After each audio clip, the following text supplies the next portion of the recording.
जय हिंद दोस्तों, मैं हूं आशीष और आप सबको इंडिया में जान पर स्वागत है। दोस्तों, आप सब जानते हैं पठानकोट एयरबेस अटैक के बाद 2 दिन पहले जम्मू कश्मीर में जम्मू के एयरबेस पर ड्रोन के जरिए बम गिराया गया था। हालांकि उस बम ब्लास्ट में इंडियन एयरफोर्स को तो कोई ज़्यादा नुकसान नहीं हुआ, लेकिन बहुत सारे सवाल उठाए गए। सबसे बड़ा सवाल था इंडियन एयरफोर्स का जो मिसाइल डिफेंस सिस्टम था वो क्यों ये ड्रोन को डिटेक्ट नहीं कर पाया। क्या इंडियन एयरफोर्स पहले से ड्रोन अटैक जैसे हमले के लिए तैयार नहीं था। ऐसे कई तरीके का इंडियन एयरफोर्स के ऊपर सवाल उठाए गए, लेकिन दोस्तों मेरे हिसाब से इंडियन एयरफोर्स के ऊपर ये सब जो सवाल उठा रहे हैं वो गलत है, क्योंकि मेरे हिसाब से इसके लिए अगर कोई जिम्मेदार है वो हमारी सरकार ही जिम्मेदार है। ऐसा मैं क्यों कह रहा हूँ आपको आगे बताऊंगा। इसके साथ दोस्तों आप जानते हैं इजराइल एक ऐसा देश है, जब भी भारत मुश्किल में होता है इजराइल हमेशा अपना अच्छा हथियार भारत को देता है। अब दोस्तों जम्मू में ड्रोन अटैक के बाद भारत अब इजराइल से एंटी ड्रोन सिस्टम खरीदने वाला है। दोस्तों इस पर भी मैं बात करूंगा। जानने के लिए आप आखिर तक ये वीडियो को देखते रहिए।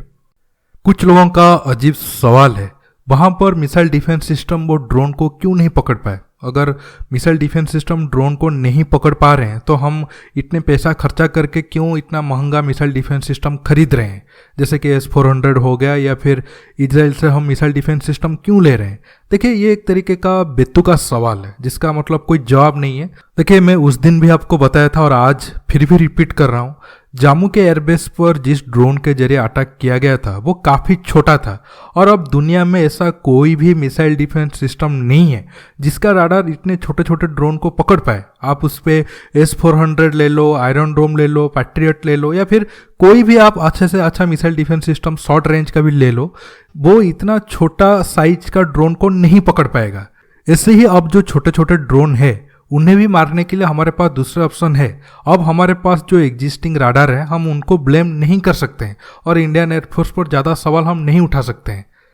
अब आप सबका सवाल होगा, तो क्या जम्मू में जो अटैक हुए उसके लिए हम सरकार से कोई सवाल ना पूछे? क्या ये हमारा सिस्टम का गलती नहीं है? दोस्तों बिल्कुल गलत है और सवाल भी उठाना चाहिए, लेकिन सही सवाल उठाना चाहिए। जैसे कि जो हमारा ड्रोन रूल है वो ये कहता है कि जो हमारा इंटरनेशनल बॉर्डर है या फिर LOC LAC वहाँ से 25 किलोमीटर दूर तक कोई भी ड्रोन उड़ नहीं सकता है। लेकिन दोस्तों मेरे हिसाब से ये रूल को और काफ़ी स्ट्रांग से लागू करना चाहिए। 2 ड्रोन उड़ना तो दूर की बात, कोई ड्रोन भी नहीं रख पाए उस एरिया में, नहीं तो आप ऐसे हमले को रोक नहीं पाओगे। इसके साथ साथ जो जितना भी मिलिट्री इंस्टॉलेशन एरिया है उस एरिया से आसपास के एरिया पर नज़र रखना चाहिए, कैसे लोग वहाँ रह रहे हैं। जैसे कि जम्मू में जो एयरबेस पर अटैक हुआ, कहा जा रहा है कि उस एरिया से कुछ 100 मीटर दूर या फिर आसपास में रोहिंग्या है। मतलब मैं समझ नहीं पा रहा हूँ, रोहिंग्या इतने दूर जम्मू और कश्मीर में जाकर क्या कर रहे हैं और उनको आज तक क्यों नहीं हटाया गया वहाँ से। दूसरा बड़ा सवाल ये है, जब से कश्मीर में 370 हटा है तब से पाकिस्तान से तकरीबन 300 के करीब ड्रोन भारत की सीमा के पास आए हैं या फिर सीमा से कुछ 100 मीटर दूर अंदर आए हैं। तो हमारा सरकार क्या कर रहा था? क्यों नहीं सोच पाया कि ऐसे ड्रोन के जरिए कोई मिलिट्री बेस या फिर एयरबेस पर अटैक हो सकता है? क्योंकि ये सारे ड्रोन पाकिस्तान से AK-47 पैसा, हथियार, ड्रग्स वगैरह लेकर आते थे और यहाँ पर गिरा देकर वापस चले जाते थे। कभी कभी उन्हें हमारे जो आर्मी वाले उन्हें मार भी देते थे। लेकिन हमें सोचना चाहिए था ये ड्रोन आगे जाकर अपने साथ बम या फिर विस्फोटक लेकर किसी एयरबेस पर भी गिरा सकते हैं, लेकिन हम ऐसे कोई खतरे के बारे में सोचा नहीं, जो ये हमारे लिए बड़ा गलती है। क्योंकि आप सब देख सकते हो रिसेंटली अजरबैजान आर्मेनिया का जंग हो या फिर हमास और फिलिस्तीन इजराइल के बीच जो लड़ाई हुई थी, तब ड्रोन और छोटे छोटे रॉकेट काफ़ी अहम भूमिका निभाए थे। ऐसे में हमें पाकिस्तान से ये खतरा आ सकता है, इस पर हमें सोचना चाहिए था। ताज्जुब की बात यह है, इंडियन नेवी खुद एंटी ड्रोन वारफेयर के लिए इजराइल से स्माश 2000 का ऑर्डर किया था। देखा जाए तो ड्रोन का खतरा इंडियन नेवी के तुलना में इंडियन एयरफोर्स या फिर इंडियन आर्मी को ज़्यादा है, जो पाकिस्तान से लगे हुए सीमा, खासकर जो जम्मू और कश्मीर में हमारा बेस है। फिर भी इंडियन नेवी खुद के लिए स्माश 2000 ऑर्डर करता है, लेकिन आर्मी और एयरफोर्स क्यों नहीं करते हैं, जबकि उनको ज़्यादा खतरा थी।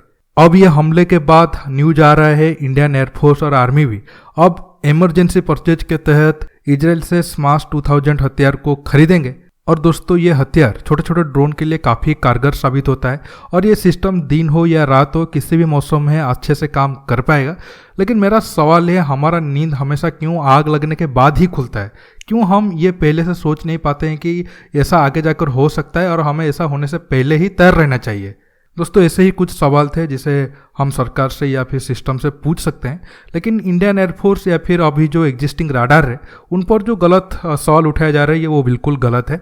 साथ में आप देखो, लाहौर में जो ब्लास्ट हुआ था, अगर वो गाड़ी और कुछ मीटर आगे जाकर फटता तो हाफिज सईद ऊपर जाना बिल्कुल श्योर था।